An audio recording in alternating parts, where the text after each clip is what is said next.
Bukod sa OL mosquito trap, may makabago na ring sandata ngayon ang pamahalaan laban sa dengue.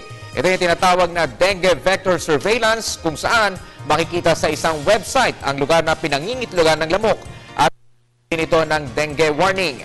Si Bianca Piedad para sa detalye. Mas pinaigting panglalo ng Department of Health, Department of Science and Technology, Department of Education at mga kaugnayang ahensya ang kampanya laban sa dengue. Ito ay sa tulong ng ovicidal larvicidal o OL traps ng DOST at ang bagong dengue alert website na tinawag na Dengue Vector Surveillance. Ang OL traps ay ligtas gamitin, mura at environment friendly.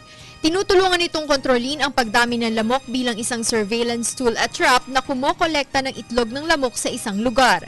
Ito rin ang magiging basihan ng dengue warning na ipapakita naman sa Dengue Vector Surveillance website.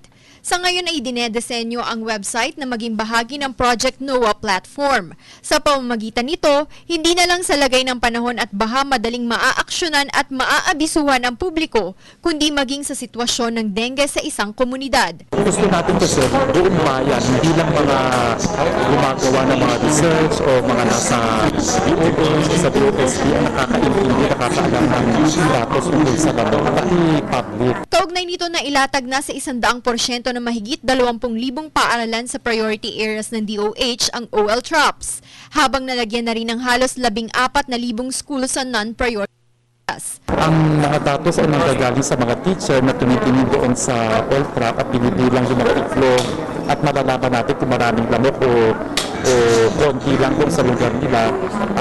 Kahit ang public makaka-access sa website na to.